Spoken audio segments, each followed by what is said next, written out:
यो देवो अग्नौ यो अप्सु यो विश्वं भुवनमाविवेश य ओषधीषु यो वनस्पतिषु तस्मै देवाय नमो नमः।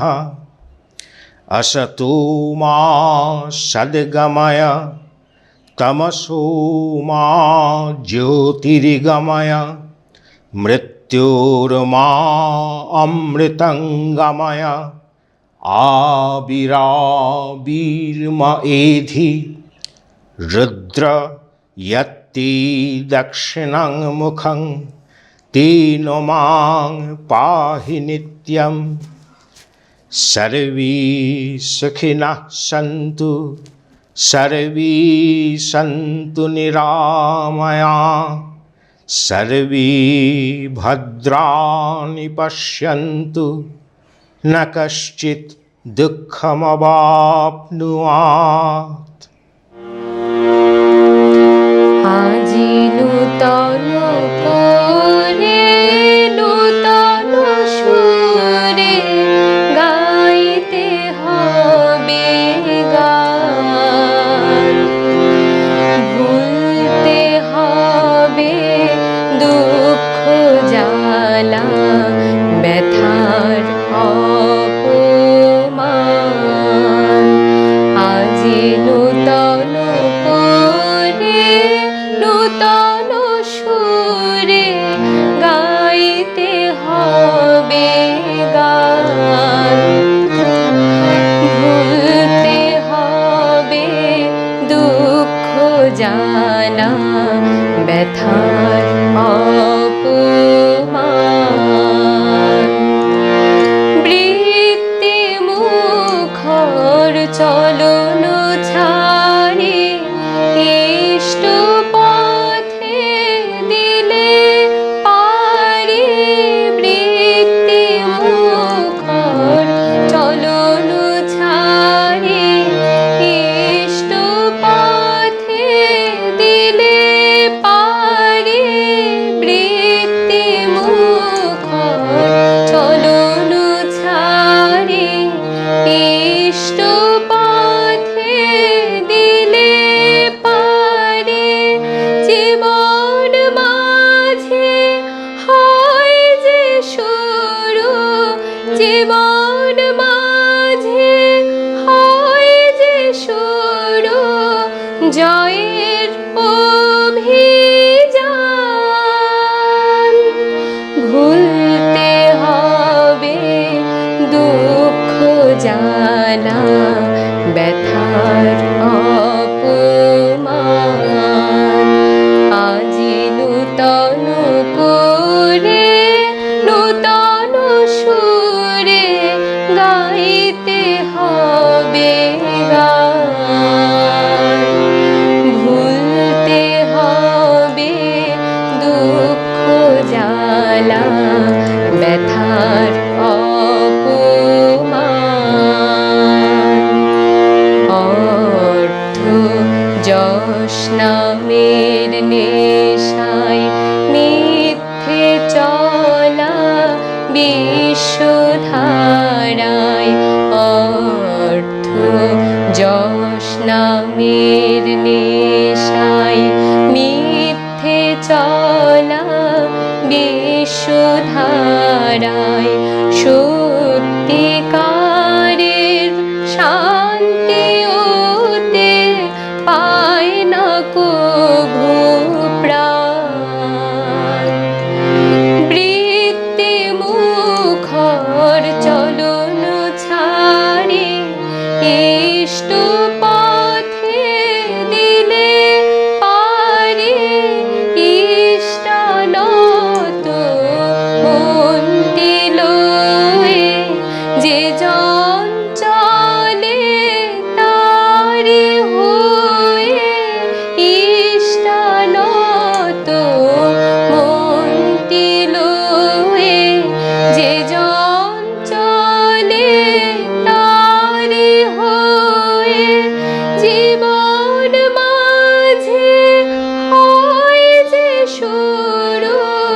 জীবন মাঝে হয় যে শুরু জয়ের অভিযান, ভুলতে হবে দুঃখ জ্বালা ব্যথার অপমান, আজি নূতন করে নূতন সুরে গাইতে হবে গান, ভুলতে হবে দুঃখ জ্বালা ব্যথার অপমান। আজই নতুন করে নতুন সুরে এসো আমরা পূর্ণ করি। 1426-এর এই নতুন সকালে আমরা সবাই উপস্থিত হয়েছি এক বিশেষ আড্ডার আসর নিয়ে। আমরা প্রত্যেকটা দিনই নতুন করে শুরু করি, নতুন সূর্য ওঠে, আমাদের আশা আকাঙ্ক্ষা, আমাদের কর্ম ভিন্ন ভিন্ন হয়। এই নতুনকে সাথে নিয়ে অনেক আশা বুকে বেঁধে আমরা আমাদের জীবনের পথে অগ্রসর হই। আমাদের এই চ্যানেলটি আপনাদের সকলেরই খুব প্রিয়। আমরা চেষ্টা করি ঠাকুরের কথাগুলোকে জীবনীয় রকমে আপনাদের সামনে পরিবেশন করতে। আপনারাও অনেক নতুন নতুন তথ্য আমাদের মধ্য দিয়ে পান। আমরা প্রতিনিয়ত গবেষণার মধ্য দিয়ে আপনাদের সামনে ঠাকুরের দেওয়া সেই বিধি বিধানগুলোকে খুব সহজভাবে তুলে ধরার চেষ্টা করি। অনেক গম্ভীর আলোচনা এখানে হয়তো হয়, কিন্তু আজকে আমরা একটু সহজ সরল আড্ডার বেশে তার এই জীবনীয় কথা আপনাদের সামনে পরিবেশন করব। এই নববর্ষের এই প্রথম দিনে আমরা খুব সাধারণভাবে আপনাদের সামনে তার জীবনীয় কথা তুলে ধরব। গানে, কবিতায় এবং ঠাকুরের একাধিক বলে দেওয়া রান্নার রেসিপি আমাদের জিভে জল এনে দেয়। আমরা বাঙালি খেতে ভালোবাসি, তো সেই বিষয়গুলো নিয়ে আমরা আজকে এই অনুষ্ঠানটি খুব সুন্দরভাবে সাজিয়েছি আপনাদের জন্যই, আপনাদের উদ্দেশ্যই। আশা করি আপনাদের খুব ভালো লাগবে। আজকে আমাদের মধ্যে উপস্থিত আছেন শ্রদ্ধেয় শ্রী প্রীতিগোপাল দত্তরায়। আমরা সবাই জানি ঠাকুরের জীবনীকার শ্রদ্ধেয় শ্রী ব্রজগোপাল দত্তরায়ের পৌত্র। ইনি নানা সময়ে বিভিন্ন গভীর বিষয় নিয়ে আপনাদের সামনে এসেছেন আমাদের এই চ্যানেলে, কিন্তু আজকে আমরা আড্ডার ছলে এই নববর্ষকে আমরা বরণ করে নেব। পুরনো সব গ্লানিকে ভুলে নতুন আশাকে, নতুন জীবনকে আমরা বরণ করে নেব। এই নতুন বর্ষটাকে নিয়ে আমরা আজকে অনেক গল্প আলোচনা করব। বছরের যে সময়টা চলে গেল সেই সময় এবং আজকের দিনে দাঁড়িয়ে নতুনভাবে আমরা জীবনকে কিভাবে গ্রহণ করব, একটু যদি সহজভাবে বলেন। প্রথমেই এই চ্যানেলের সমস্ত দর্শক এবং শ্রোতা বন্ধুদের আমার নববর্ষের প্রণাম। যে বছরটা চলে গেল অর্থাৎ 1425 বঙ্গাব্দ, তাকে আমরা সকৃতজ্ঞ বিদায় সম্ভাষণ জানাই। এবং যে বছরটা সমাগত, নতুন বছর 1426, তাকে জানাই সাদর অভিনন্দন। এই যে একটা বছর চলে গেল এবং আরেকটি বছর এলো, এই আসা যাওয়ার পথের ধারে আমরা আজ সকৌতুক এবং কুতূহলী দৃষ্টিতে তাকিয়ে আছি নবীনের যাত্রারম্ভের দিকে। রবীন্দ্রনাথের সেই একটি কবিতার ছত্র আছে, কালের যাত্রার ধ্বনি শুনিতে কি পাও, কাল তো নিরবধি সে চলেছে। তার এই যাত্রার ধ্বনি আমরা কান দিয়ে শুনতে পাই না, কিন্তু এই এক একটি বিশেষ লগ্নে আমরা যেন কালের গতিটাকে একটু স্পর্শ করতে পারি। একদম। এই যে একটা বছর চলে গেল, আরেকটা এলো, আমরা বুঝতে পারছি যে কাল কিভাবে এগিয়ে চলেছে। একদম। কিন্তু এই যে নূতন বছরটা এলো, সেই বছরটা কিভাবে তার দিন রাত্রিকে আমাদের সামনে মেলে ধরবে সেটা কিন্তু আমরা জানি না। আমাদের অনেক আশা, আমাদের আশঙ্কাও অনেক। এই আশা আশঙ্কার দোলা চলে দুরু দুরু বুকে। আজ এই নবীন অতিথিকে স্বাগত জানিয়ে বলি, ব্যক্ত হোক জীবনের জয়, ব্যক্ত হোক তোমা মাঝে অসীমের চিরবিস্ময়। পরম দয়াল ঠাকুরের চরণে আপনাদের সকলের সুস্থি, স্বস্তি ও শান্তি কামনা করি।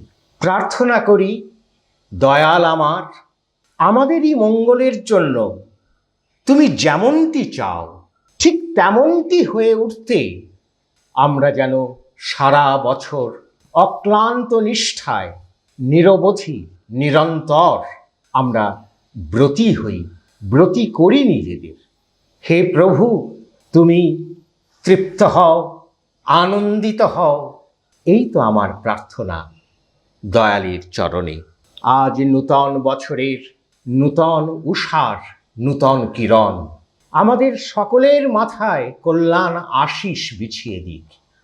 সমস্ত অপ্রেম, অন্যায়, অন্ধকার, সমস্ত বিভেদ, সমস্ত মনের গ্লানি এবং ক্ষয় ক্ষতি, দুঃখ তাপের পাশ থেকে আমাদের মুক্ত করুক এবং জীবন বৃদ্ধির পথে আমাদের প্রাণিত করুক, আমাদের প্রেরিত করুক। আমাদের গৃহ, আমাদের পরিবার, পরিজন, পরিবেশ সবই তাঁরই সার্থকতাকে আবাহন করে অমৃতবাহী হয়ে চলুক, এই আজকের দিনে আমার প্রার্থনা। তুমি নির্মল করো, মঙ্গল করে, মলিন মর্ম মুছায়। তুমি নির্মল করো, মঙ্গল করে, মলিন মর্ম মুছায়। তব পূর্ণ কিরণ দিয়ে যাকুর মোহ কালিমা ঘুচায়। মলিন মর্ম মুছায়। তুমি নির্মল করো, মঙ্গল করে, মলিন মর্ম মুছায়। লক্ষ শূন্য লক্ষ বাসনা ছুটিছে গভীর আধারে। লক্ষ শূন্য লক্ষ বাসনা ছুটিছে গভীর আধারে। জানি না কখন ডুবে যাবে কোন অকুল গরল পাথারে। প্রভু বিশ্ব বিপদ হন্তা, তুমি দাঁড়াও রুধিয়া পন্থা। তব শ্রীচরণ তলে নিয়ে মোর মত্ত বাসনা গুছায়। মলিন মর্ম মুছায়। তুমি নির্মল করো, মঙ্গল করে, মলিন মর্ম মুছায়।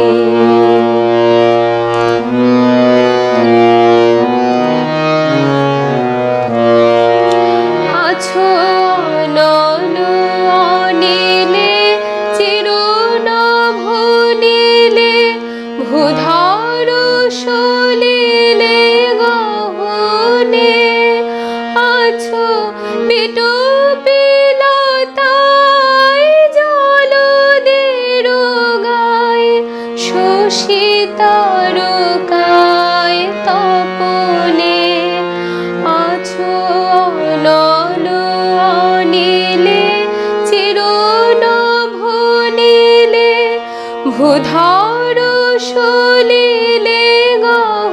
কোলে আছো বিটু বিলতায় জলদের গায় শশী তারকায় তপনে আমি নয়নে বসন বাঁধিয়া বসে আধারে মরি গো কাঁদিয়া আমি দেখি নাই কিছু বুঝি নাই কিছু দাও হে দেখায় বুঝায়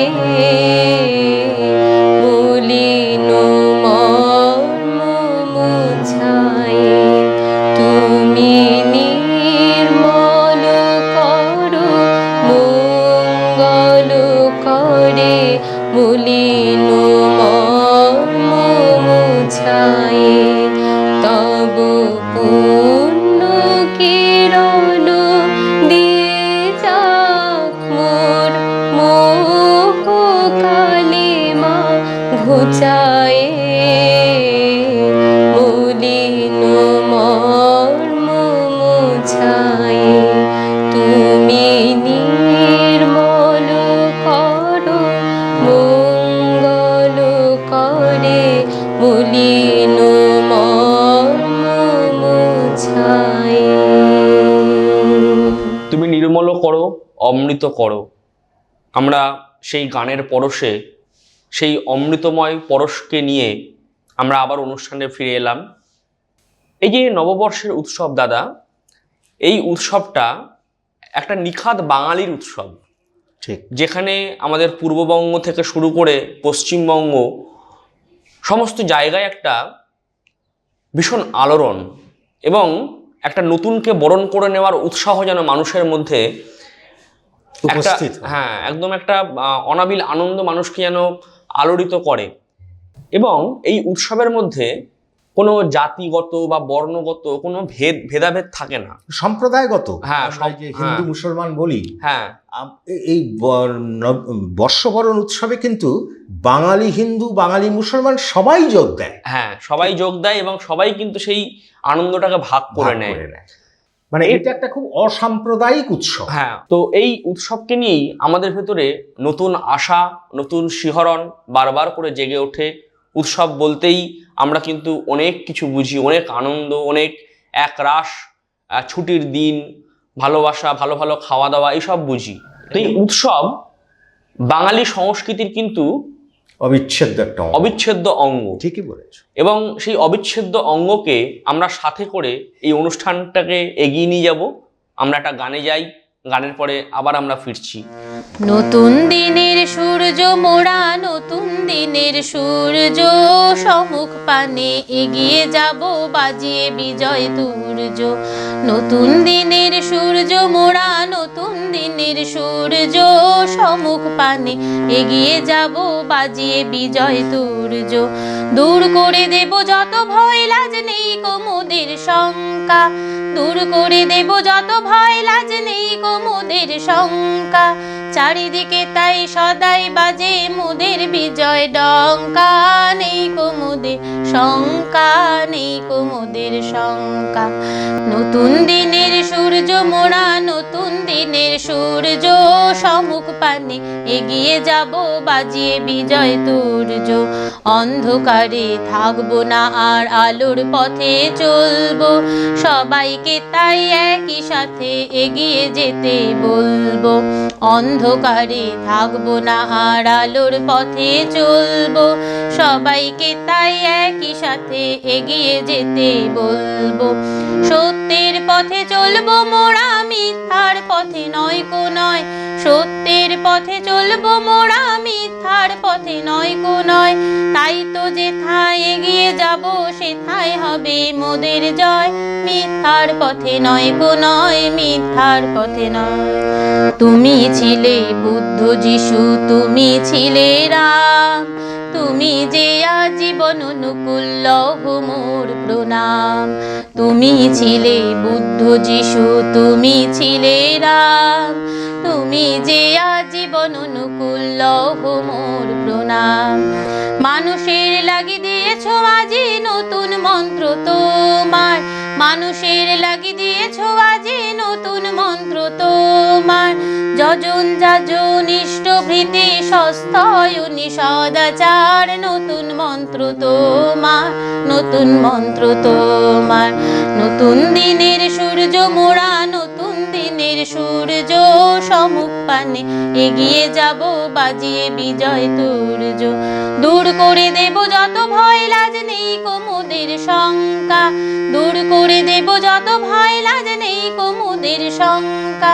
চারিদিকে তাই সদাই বাজে মোদের বিজয় ডঙ্কা, নেই কোমোদের শঙ্কা, নেই কোমোদের শঙ্কা। নতুন দিনের সূর্য মোরা, নতুন দিনের সূর্য সম্মুখ পানে এগিয়ে যাব বাজিয়ে বিজয় তুর্য। আচ্ছা, এই যে তুমি বললে যে বর্ষবরণ, এই যে উৎসব আমরা উদযাপন করছি, হ্যাঁ, এটা একটা বাঙালির উৎসব, একদম বাঙালি আনার উৎসব। তো নিশ্চয়ই এমন কিছু কিছু অনুষঙ্গ আছে যা একটা উৎসবকে বাঙালির উৎসব বলে চিনিয়ে দেয়। তো তুমি বলো দেখি, এইরকম কোন অনুষঙ্গের কথা তোমার মনে পড়ছে যেগুলো এই উৎসব, বর্ষবরণের উৎসবকে সত্যি সত্যি বাঙালির উৎসবে পরিণত করে? হ্যাঁ, অ্যাকচুয়ালি যেটা মনে হয় আমার, যে বাঙালি বলতেই একটু আড্ডা, একটু খাওয়া দাওয়া, তারপরে একটু ছুটির দিন কাটাতে বাইরে ঘুরতে যাওয়া, এই ধরনের জিনিসগুলোতে আমরা বেশি অভ্যস্ত। তো তার মধ্যে যেটা বিশেষভাবে আমাদেরকে, আমাদের জিভ লক করে, আমাদের খুব খেতে ভালোবাসি আমরা, আড্ডা মারতে ভালোবাসি আমরা, তো এই খাওয়া দাওয়ার প্রসঙ্গে আমরা একটু যাব। না, ঠিকই বলেছ, তুমি প্রথমেই খাওয়া দাওয়ার প্রসঙ্গে যেতে চাইছো, তাহলে হবে না। আড্ডার কথা যেটা বললে খুব ঠিক কথা। বাঙালি আড্ডা প্রিয় জাতি বলে পরিচিত, একদম পৃথিবী বিখ্যাত। বস্তুত বাঙালির আড্ডা এবং ফাঁকিবাজি এই দুটো যেন একসঙ্গে চলে, এবং বাঙালি কথায় কথায় হাতি মারে, রাজা উজির মারে। তো সমগ্র বিশ্বেই এরম একটা দুর্নাম নিন্দুকেরা করেন যে বাঙালিরা কাজের থেকে আড্ডাই বেশি পছন্দ করে। কাজে তুমি বলতেই পারো, এবং উৎসবের দিনে সত্যি আমাদের আড্ডা না মানলে যেন উৎসবটা পূর্ণ হয় না। বন্ধুদের সঙ্গে আড্ডা, পরিবারের মধ্যে আড্ডা, এইসব চলতে থাকে। খাওয়া দাওয়া যেটা বলেছ খুবই ঠিক কথা। বাঙালি খেতে ভালোবাসে, এবং বাঙালির বাসনার সেরা বাসা রসনায়। আমাদের রসনার মধ্যেই কিন্তু আমাদের বাসনা চরিতার্থ হয়, একদম। তো সেটাও আছে। আমরা পরবর্তীতে আমরা আরও আসবো। বস্তুত ঠাকুরও রসনাকে কিন্তু খুব গুরুত্ব দিয়েছেন, একদম, এবং তার যে অসাধারণ পাকশিল্পে তাঁর অবদান, এটা বোধহয় একটা বিশ্বে একটা অভিনব ব্যাপার যে একজন ধর্মগুরু, একজন পুরুষোত্তম, তিনি পাকশিল্পেরও এত একটা শ্রীবৃদ্ধির পরিকল্পনা দিয়ে গেছে। তো তাতে আমরা পরে আসছি। না, আমি যেটা বলতে চাইছি এখানে আরেকটা দিক আছে, এবং সেই দিকটা আমি একটু আসতে চাই। সেটা হচ্ছে যে বাঙালির উৎসব কিন্তু পূর্ণ হয় না রবীন্দ্রনাথের কথা এবং সুরকে বাদ দিয়ে। একদম। এই যে যা চলে যাচ্ছে, তাকে একটা অনন্ত বৈরাগ্যে তাকে যেতে দেওয়া, তাকে ধরে না রাখা, এবং যা নতুন করে আসছে, নতুন যে আসছে, তাকে অনন্ত প্রণয়ে তাকে গ্রহণ করা, একদম।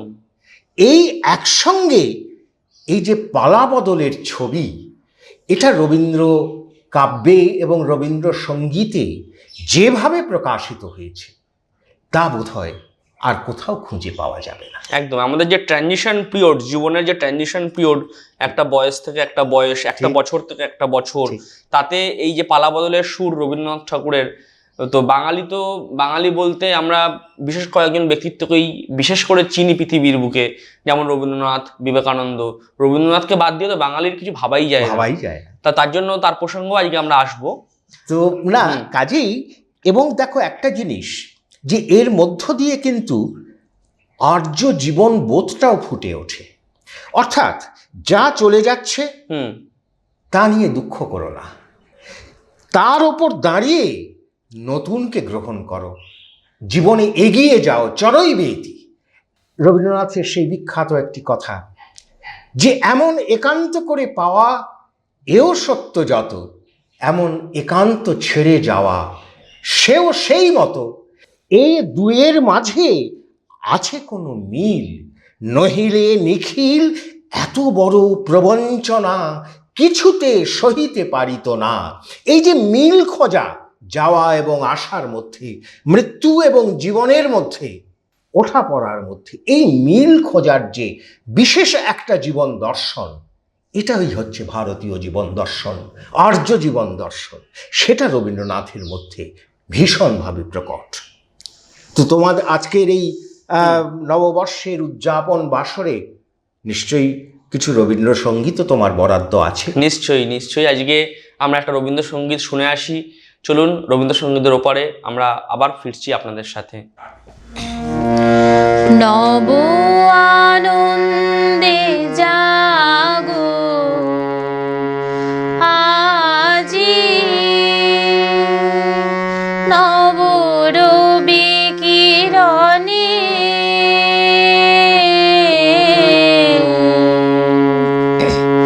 শুভ্র সুন্দর প্রীতি উজ্জ্বল নির্মল জীবনে নব আনন্দে জাগো।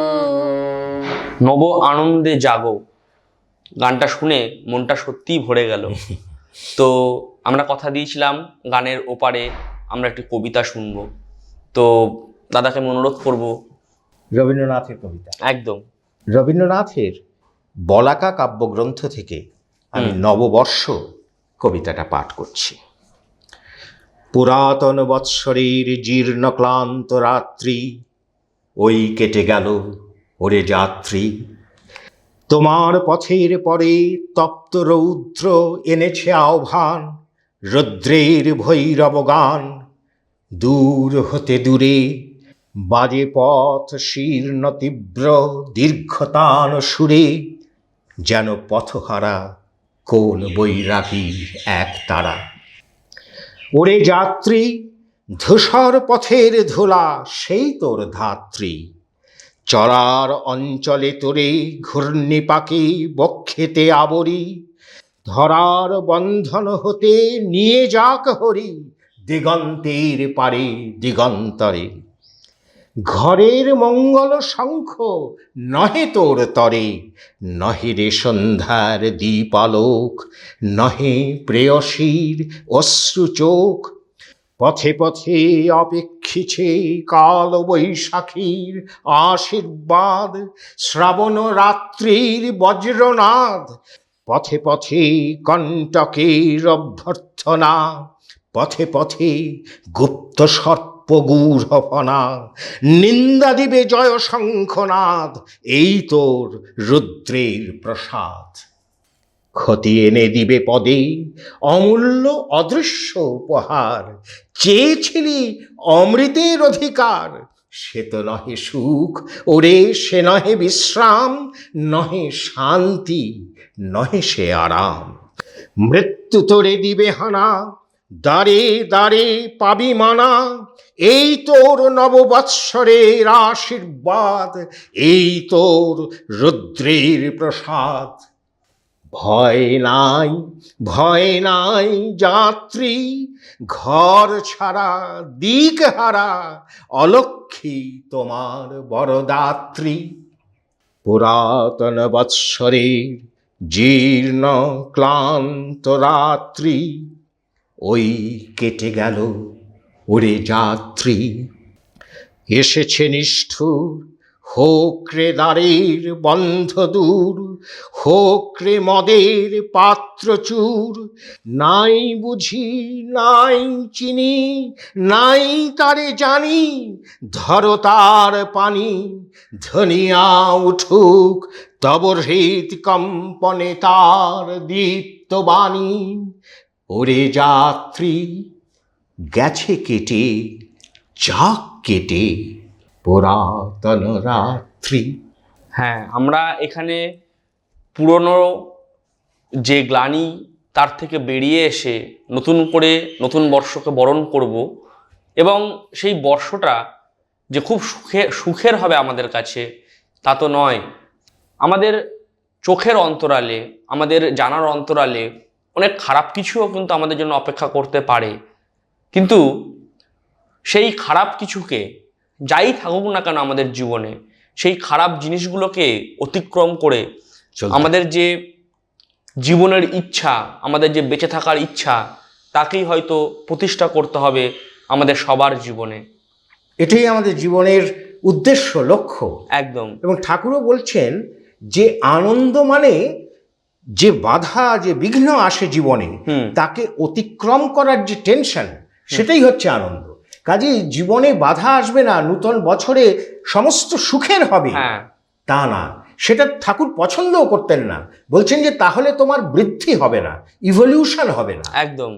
আমরা একটা কথা জানি, কথা মনে পড়ছে, আরামের সুখসজ্জা ছাড়ো এবার।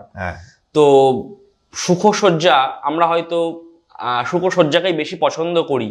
আমরা খুব ভালো থাকতে চাই, কিন্তু ভালো থাকার জন্য যে করণীয়, সেগুলোকে বাদ দিয়ে কিন্তু ভালো থাকা কখনোই সম্ভব নয়। তো তার জন্য ওই ভালো থাকার কর্মকে আমাদের কিন্তু অনুসরণ করতে হবে। সেটাকে বাদ দিয়ে আমরা কোনো কিছু অ্যাবস্ট্রাক্ট ভালো কিছুকে আমরা কিন্তু আশা করব না।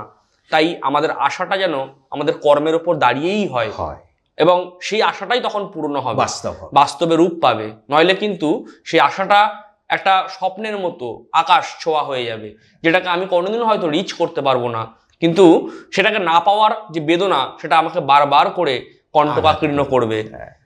আমরা ছোটবেলায় স্কুলে এই নববর্ষের দিনে ভীষণ আনন্দ হতো, এবং সে সময় আমরা দেখতাম এই রবীন্দ্রনাথকে কেন্দ্র করেই তার বিভিন্ন গান, কবিতা, নাটক ইত্যাদি অনুষ্ঠানের মধ্য দিয়ে আমরা সেই বর্ষবরণ করতাম।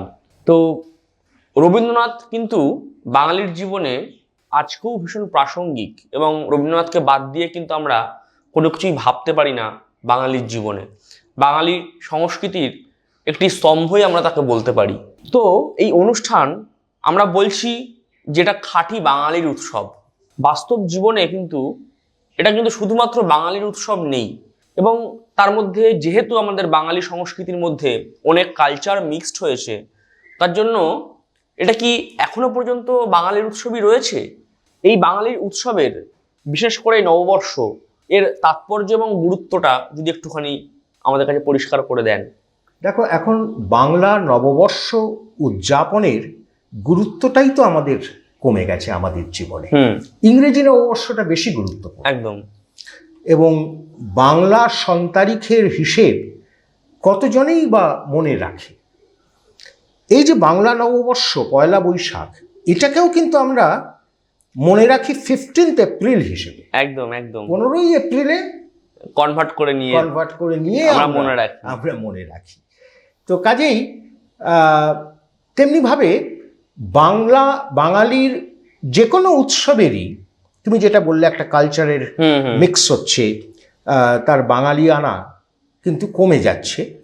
আগে আমরা দেখেছি ছোটবেলায় যে প্রত্যেকটা উৎসবের একটা আলাদা চরিত্র ছিল, বৈশিষ্ট্য ছিল, স্বকীয়তা ছিল। যেমন নববর্ষের উৎসবে আমরা দেখতাম যে ঘরে পুজো হতো, গৃহশান্তির পুজো, গৃহ দেবতার পুজো, গ্রহ শান্তির পুজো, মানে সারাটা বছর যেন আমাদের গ্রহ আমাদের সহায়তা করে, এই পুজোগুলো হতো। তারপরে হালখাতা হতো। এই যে অনুষ্ঠানগুলো, এই যে আচারগুলো, সেগুলো এখন ক্রমশই হারিয়ে যাচ্ছে, হারিয়ে গেছে অনেকটাই। এই সব আচার অনুষ্ঠানে বাড়ির সবাই যোগ দিতেন। যে নিষ্ঠা, যে পবিত্রতা এগুলোর সঙ্গে যুক্ত হয়ে থাকতো। এখন একটা যেন নববর্ষ, এটা অন্য অনেক উৎসবের মতোই একটা অকেশন, একটা বিশেষ অকেশন, এবং এখানে হই হুল্লোড়টাই বেশি। এই নিষ্ঠা, এই পবিত্রতা, এই ব্যাপারগুলো অতটা গুরুত্ব পায় না। আমি দেখতাম যে আমার ঠাকুরদা ব্রজগোপাল দত্ত রায়, তিনি সারা জীবন খালি লিখেই গেছেন ঠাকুরের কথা। তার সংসার ধর্ম পালনে কোনো উৎসাহ উদ্বেগ কিছুই ছিল না, কিছুতেই মন দিতেন না। কিন্তু এই নববর্ষের দিনে কিন্তু তিনি বিভিন্ন দোকানে যেতেন। আচ্ছা, হালখাতা করতে। হালখাতা হবে, হ্যাঁ, এবং নতুন সেখানে ক্যালেন্ডার, নতুন মিষ্টির প্যাকেট। মিষ্টির প্যাকেট। ওনার যেটা ছিল, উনি গিয়ে কথা বলতেন দোকানিদের সঙ্গে, তাদের খোঁজ খবর নিতেন, সুখ সুবিধার খবর নিতেন, এবং বিশেষভাবে তারা যাতে আরও উন্নতি করে সেই জন্য শুভেচ্ছা তিনি ভার্বালি, মুখে জ্ঞাপন করতেন। বাহ। তো যা আমার গুরুদেবের কাছে আমি প্রার্থনা করি তোমরা আরো বড় হও, আরো ভালো হও, এইভাবে তিনি যোগাযোগ করতেন। এবং তারাও খুব শ্রদ্ধার সঙ্গে তাকে মিষ্টির প্যাকেট, নতুন বাংলা ক্যালেন্ডার এসব দিতেন। আমি সঙ্গে যেতাম, আমার ওটা লক্ষ্য ছিল আর কি, ওই মিষ্টির প্যাকেটটা সংগ্রহ করে দেওয়া। তো এই যে হালখাতা, তার ফলে কি হতো দেখো, পরিবারের মধ্যে একটা যোগাযোগ একসঙ্গে হতো পরিবার, সমাজে বিভিন্ন মানুষ এবং বিভিন্ন স্বার্থ তারা যুক্ত হতো। একদম। এই যে দোকানির স্বার্থের সঙ্গে যে ক্রেতা, বিক্রেতার সঙ্গে ক্রেতার এই যে যোগাযোগ, এবং সেটা যোগাযোগটা হচ্ছে পারস্পরিক শুভেচ্ছার ভিত্তিতে, বিনিময়ের ভিত্তিতে। একদম। এখনকার যুগে আমরা তো অনেক আবদ্ধ, অনেক সংকীর্ণ, যোগাযোগ নেই আমাদের। আমরা ব্যক্তিকেন্দ্রিক, স্বার্থকেন্দ্রিক। এই যে বিভিন্ন বর্ণের মধ্যে যোগ, বিভিন্ন সম্প্রদায়ের মধ্যে যোগ, বিভিন্ন স্বার্থের মধ্যে যোগ, এই জিনিসগুলো কমে যাচ্ছে। আর তারপরে বলা যায় যে হ্যাঁ, বাঙালি কৃষ্টি সংস্কৃতিও তো পাল্টে যাচ্ছে, বিবর্ণ হয়ে যাচ্ছে। যেমন ওই তুমি বলছিলে আড্ডার কথা, এই আড্ডা একটা বাঙালির সংস্কৃতি। একদম। সেই আড্ডা এখন উঠে গেছে। এখন মানুষ উদয়াস্ত, উদ্ব্যস্ত, এখন আড্ডা দেবার মানুষ খুঁজে পাওয়া যায় না। এমনও হয়েছে, আমরা দেখেছি হয়তো যে ক্লাবগুলোতে, এখনকার যে বর্তমান দিনের যে ক্লাব, সেখানে গেলে আপনারা দেখবেন একটা বড় স্ক্রিন লাগানো রয়েছে, সেখানে হ্যাঁ খেলা দেখছে, অথবা আমি বলছি না খেলা দেখা খারাপ, সেখানে হয়তো নিউজ চলছে, সেখানে বিভিন্ন রাজনৈতিক দলের কচকচানি হচ্ছে, অথবা কেউ তাস খেলছে, অথবা কেউ ক্যারাম খেলছে। কিন্তু এই যে বসে আড্ডা, আমাদের যে একটা জীবনীয় কথা, প্রত্যেকের ভাব বিনিময়, আমরা বাড়িতে কে কি করলাম না করলাম, এগুলো একমাত্র দেখা যায় হয়তো পার্কের ধারে যখন বয়স্ক মানুষরা বসে থাকেন। তাও সেই আড্ডাটার মধ্যে কিন্তু পরনিন্দা পরচর্চা এই ব্যাপারটা থাকে। আড্ডার মধ্যে যে ভাব বিনিময়, ভালোবাসা বিনিময় এবং জীবনীয় কথার আদান প্রদান, এই ব্যাপারগুলো যেন হারিয়ে যাচ্ছে আজকের দিনের আড্ডা থেকে একেবারেই। এবং এটাই হচ্ছে সংস্কৃতি, আমাদের বাঙালি সংস্কৃতি মরে যাচ্ছে। এর মধ্য দিয়ে বোঝা যায়। আড্ডার মধ্যে কি হয়, আড্ডার মধ্যে হার্দিক মিলন, আড্ডার মধ্যে বৌদ্ধিক মিলন, একদম, হ্যাঁ, আড্ডার মধ্যে সামাজিক মিলন, এই যে মিলনের যে জায়গাগুলো, সেগুলো আমরা হারিয়ে ফেলি। এর জন্য কিন্তু আমাদের সংহতিও কিন্তু ব্যাহত হচ্ছে। আমরা কেউ একসাথে ইন্টিগ্রেটেড হতে পারছি না। একটা সমাজের মধ্যে আমি একটা পরিবার, ও একটা পরিবার, আরেকজন আরেকটা পরিবার, এই যে এদের মধ্যে একটা সংহতি, এই সামগ্রিক সংহতি কিন্তু আস্তে আস্তে হারিয়ে যাচ্ছে। এই জন্যই আড্ডাটা আসলে কিন্তু একটা শিল্প। একদম, আড্ডাটা একটা শিল্প। আড্ডা মারার লোক এখন আর খুঁজে পাবে না, পাওয়াই যাবে না এখন হয়তো। ঠিক তেমনি খাওয়া দাওয়া, বাঙালির যে নিজস্ব খাওয়া দাওয়া, সে কি আর বেঁচে আছে? একদমই নেই। পাবে সেখানে ধরো তোমার কচুর শিংড়ি, কচুর লতি, তারপরে মোচার ঘন্ট, থোড়ের ঘন্ট, পটলের দোরমা, এই যে খাওয়াগুলো, এগুলো কিন্তু এখন আর বিশেষ পাওয়া যায় না। বরং এখন এগুলি পাওয়া যায় হোটেলে, রেস্তোরাঁয়, বা বিভিন্ন ওই হোম সার্ভিস যে প্রতিষ্ঠান আছে, বাঙালি ঘরে এদের কাছ থেকে কিনে এনে আজকাল খাওয়া, মানে রান্নার যে সংস্কৃতি সেটাও কিন্তু হারিয়ে যেতে বসেছে। এখন আরেকটা কথা আমি বলবো যে এই যে শিল্প, সংস্কৃতি, তারপর ভাষা, বাংলা ভাষা আজকাল আর শুদ্ধ বাংলা ভাষা শোনাই যায় না প্রায়। হ্যাঁ, আমরা SMS এর মাধ্যমে টাইপ করি বাংরেজি ভাষা, বাংলাটাকেও মানে ইংরেজিতে টাইপ করতে সুবিধা হবে বলে আমরা টাইপ করি বাংরেজি ভাষা, বা হিন্দিও। হ্যাঁ হ্যাঁ হ্যাঁ, অদ্ভুত অদ্ভুত ভাষা আজকাল তৈরি হয়েছে। একদম। তো এই যে আমি অনেককে শুনি, অল্প বয়সী ছেলে মেয়েরা তারা এই নববর্ষের দিনে হুম। হোয়াটসঅ্যাপে হোক বা মুখে হোক তারা শুভেচ্ছা বিনিময় করে, happy Bengali new years day. মানে শুভ নববর্ষ কথাটাও যেন হারিয়ে যাচ্ছে। কথাটাও ভুলে গেছে, তাদের মুখে বেরোয় না। তো এই যে একটা অবস্থা, এটা কিন্তু আমি একটা কথা বলবো যে এটা শুধু বাঙালি কৃষ্টি সংস্কৃতির ক্ষেত্রে নয়, সাধারণভাবেই আমাদের সংস্কৃতির যে বৈচিত্র্য, সংস্কৃতির যে বহুত্ব, সেটা মুছে যাচ্ছে। এবং এই বিশ্বায়নের যুগে একটা একমাত্রিক সংস্কৃতি সমগ্র বিশ্বকে নিয়ন্ত্রণ করছে, গ্রাস করছে। একদম গ্রাস করছে। কাজেই আমার সংস্কৃতি এবং আমার পড়শি রাজ্যের সংস্কৃতি বা পড়শি দেশের সংস্কৃতি, এর মধ্যে কোনো বৈচিত্র্যের পার্থক্য নেই। আর আমরা এক ভাষায় কথা বলি, একভাবে চিন্তা করি, এক রকমের খাওয়া দাওয়া, পিৎজা, হুম হুম। এই হোম ডেলিভারি নিয়ে খাই আমরা।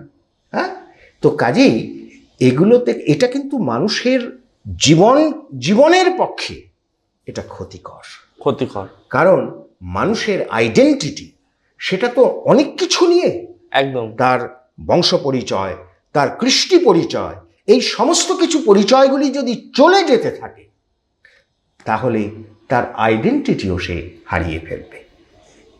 তো এই আমার মনে হয়। কাজে হ্যাঁ, ঠিকই বলেছো যে কতখানি এই নববর্ষ এখন বাঙালির উৎসব বা বাঙালি আনার উৎসব আছে, তা নিয়ে ঢের সন্দেহ আছে। তো আমাদের একটু চেষ্টা করা উচিত আমাদের এই সংস্কৃতিগুলোকে ফিরিয়ে আনার, আমাদের এই সংস্কৃতিগুলোকে মানুষের মধ্যে স্থাপন করার। আমরা জানি আমাদের সংস্কৃতি কি, কিন্তু আমরা সেগুলোকে ভুলতে বসেছি। তো সেই সংস্কৃতিগুলোকেই আবার যদি আমরা এই নতুন বর্ষ থেকে আমরা নিজেদেরকে ছোট ছোট করে কিছু কিছু করে সেই অভ্যাসে অভ্যস্ত করে তুলি। আমরা সারা বছর না পারি, সারা মাস না পারি, সপ্তাহে অন্তত একদিন আমরা যদি একটু আড্ডা মারি বাড়ির পরিবার পরিজনের সবার সাথে, খাওয়ার টেবিলে বসে কে কেমন আছে একটু খোঁজ খবর নেওয়া, একটা সময় নিজেদের পারিবারিক যাজনের মধ্যে দিয়ে আমাদের নিজেদের জীবনের অনুভূতিকে শেয়ার করা, ভাগ করে নেওয়া, কার কি হলো না হলো একটু খোঁজ খবর নেওয়া, বন্ধু বান্ধবদের খোঁজ খবর নেওয়া, এগুলোর মধ্যে দিয়ে কিন্তু আমাদের সেই বাঙালি সংস্কৃতি জীবিত থাকে। তো সেগুলোকে আমরা ছেড়ে দেব না, ভালো জিনিসগুলোকে আমরা সবসময় ধরে রাখবো। ছেড়ে দেবো কোনগুলো, যেগুলো আমাদের জীবনের জন্য ক্ষতিকারক, যেগুলো আমাদের জীবনকে অন্ধকারের দিকে ঠেলে দেয়, সেই জিনিসগুলোকে আমরা কিন্তু আজকে থেকে আমরা বর্জন করব। এবং নতুনভাবে যেগুলো আমাদের বেঁচে থাকতে এবং বড় হয়ে উঠতে সাহায্য করে, সেই ধরনের লওয়াজমাগুলো আমরা কিন্তু জীবনে গ্রহণ করব। এটাই আমাদের মনে হয় নববর্ষের একটা অঙ্গীকার হওয়া উচিত। ঠিক, খুব ঠিক, খুব ভালো বলেছ। ওই মহা সিন্ধুর পার থেকে কি সঙ্গী ভেসে আসে, কে ডাকে কাতর পানে মধুর তানে, আয় চলে আয় ওরে আয় চলে আয় আমার পাশে মহা সিন্ধুর পার থেকে কি সঙ্গী ভেসে আসে, বলে আয় রে ছুটে আয় রে তোরা, হেথা নাই কো মৃত্যু নাই কো জরা, বলে আয় রে ছুটে আয় রে তোরা, হেথা নাই কো মৃত্যু নাই কো জরা, হেথা পাতা গীতি গন্ধে ভরা চির জ্যোৎস্না মধুমাসে, হেথা চির শ্যাম বসুন্ধরা, চির স্নিগ্ধ নীল আকাশে মহা সিন্ধুর পার থেকে কি সঙ্গী ভেসে আসে।